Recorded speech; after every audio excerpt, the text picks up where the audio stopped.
नमस्कार बच्चों। हम 10वीं कक्षा का लखनवी अंदाज यशपाल की कहानी है, इसको पढ़ रहे हैं। इसकी अगली श्रृंखला में हम आपको इसके प्रश्नों के विषय में चर्चा करेंगे, जो आपके लिए उपयोगी है, परीक्षाओं के लिए भी उपयोगी है। तो आप सबसे पहला प्रश्न हम लेते हैं जो आपकी पाठ्य पुस्तक में है। लेखक को नवाब साहब के किन हाव भावों से महसूस हुआ कि वे उनसे बातचीत करने के लिए तनिक भी उत्सुक नहीं हैं। अब इस प्रश्न का उत्तर कुछ इस तरह भी दिया जा सकता है और आपके मन में जिस तरह से ख्याल आते हैं या विचार आता है, आप अपने शब्दों में भी इसका उत्तर दे सकते हैं। जैसे कि भीड़ से बचकर यात्रा करने के उद्देश्य से जब लेखक सेकंड क्लास के डिब्बे में चढ़ा तो देखा उसमें एक नवाब साहब पहले से ही बैठे थे। लेखक को देखकर नवाब साहब की जो प्रतिक्रिया हुई उसी के आधार पर तो वो कहेंगे। तो उनकी प्रतिक्रिया क्या क्या हुई थी? पहली प्रतिक्रिया हुई, नवाब साहब के चिंतन में व्यवधान पड़ा, ऐसा लेखक को महसूस हुआ, जिससे उनके चेहरे पर व्यवधान के भाव उभर आए जो लेखक ने देख लिए थे। नवाब साहब की आंखों में असंतोष का भाव उभर आया। अगली प्रतिक्रिया लेखक ने देखी कि उन्होंने लेखक से बातचीत करने की पहल नहीं की। लेखक की ओर देखने की वजह वो खिड़की के बाहर देखते रहे। कुछ देर बाद वे डिब्बे की स्थिति को देखने लगे कि डिब्बे में क्या क्या है, कहाँ है क्या चीज। तो इन हाव भाव को देखकर लेखक ने जान लिया कि नवाब साहब उनसे बातचीत करने की इच्छा नहीं रखते। तो आपको पहले प्रश्न का उत्तर मिल गया कि किस तरह से आपने लिखना है। अगला प्रश्न है, नवाब साहब ने बहुत ही यत्न से खीरा काटा, नमक मिर्च बुरका, अंततः सूंघ कर ही खिड़की से बाहर फेंक दिया। उन्होंने ऐसा क्यों किया होगा? उनका ऐसा करना उनके कैसे स्वभाव को इंगित करता है? तो इसके लिए हम कह सकते हैं कि नवाब साहब ने यत्न पूर्वक खीरा काट कर नमक मिर्च छिड़का और सूंघ कर खिड़की से बाहर फेंक दिया। उनका ऐसा करना उनकी नवाबी ठसक दिखाता है। वे लोगों के कार्य व्यवहार से हटकर अलग कार्य करके अपनी नवाबी दिखाने की कोशिश करते हैं। उनका ऐसा करना उनके अमीर स्वभाव और नवाबीपन दिखाने की प्रकृति या स्वभाव को इंगित करता है। ये दिखावे की प्रवृत्ति भी होती है। अगला प्रश्न है, बिना विचार, घटना और पात्रों के भी क्या कहानी लिखी जा सकती है?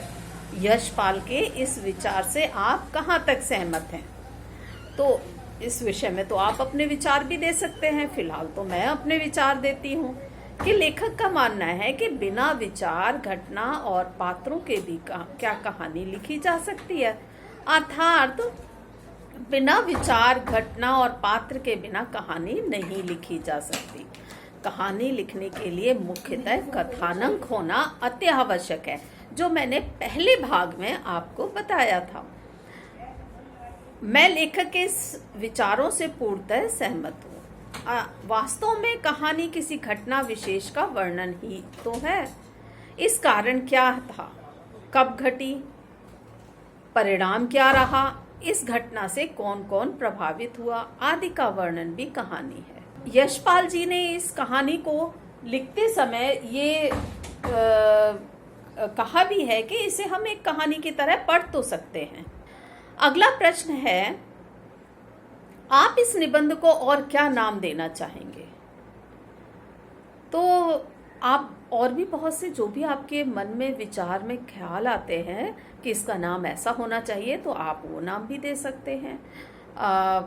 जैसे नवाबी दिखावा, रस्सी जल गई पर ऐंठन न गई, है ना, एक मुहावरा भी दे सकते हैं, क्योंकि नवाबी आज़ादी के बाद ख़त्म हो गई थी, लेकिन नवाबों का जो रहन सहन था और उनका जो ऐंठन था, गर्व था, वो ख़त्म नहीं हुआ था, वो उनमें रहा।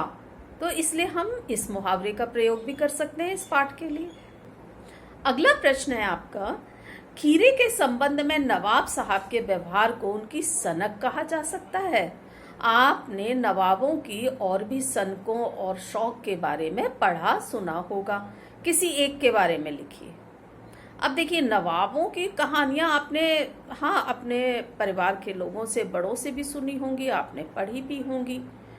तो नवाबों की सनक और शौक यह रही है कि वे अपनी वस्तु, हैसियत आदि को बढ़ा चढ़ाकर दिखाते और बताते हैं। वे बात बात में दिखावा करते हैं। एक बार लखनऊ के ही नवाब, जो प्रातःकाल किसी पार्क में भ्रमण करने के शौकीन थे, प्रतिदिन पार्क में आया करते थे। एक दिन एक साधारण सा दिखने वाला आदमी वहीं भ्रमण करने आ गया। उसने नवाब साहब को सलाम कहा और पूछा, नवाब साहब क्या खा रहे हैं? नवाब साहब ने गर्व से उत्तर दिया, बादाम। नवाब साहब ने जेब में हाथ डालकर अभी निकाला ही था कि उनका पैर मुड़ा और वे गिर गए। उनके हाथ से खाने का सामान बिखर गया।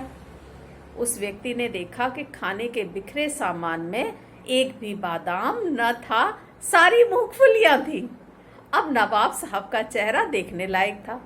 तो इस तरह की कुछ सनक होती हैं जो नवाबों में थी, दिखावा करने की। दूसरा प्रश्न है आपका अगला कि क्या सनक का कोई सकारात्मक रूप हो सकता है? यदि हाँ, तो ऐसी सनकों का उल्लेख कीजिए। सनक के सकारात्मक रूप बहुत होते हैं, तभी विकास होता है और आविष्कार होते हैं, नए नए प्रयोग होते हैं। तो इस पर अभी नई एक जानकारी है, उसको भी मैं कहती हूँ, वो भी एक सनक है कि सनक का सकारात्मक रूप भी होता है। प्रसिद्ध व्यक्तियों, वैज्ञानिकों की सफलता के पीछे उनकी सनक ही तो होती है। वे अपनी सनक के कारण ही अपना लक्ष्य पाए बिना नहीं रुकते हैं। बिहार के दशरथ माझी ने अपनी सनक के कारण ही पहाड़ काटकर ऐसा रास्ता बना दिया जिससे वजीरगंज, जो अस्पताल बहुत दूर था, उसकी दूरी सिमटकर 1/4 रह गई। अपनी सनक के कारण वे भारतीय माउंटेन मैन के नाम से जाने जाते हैं।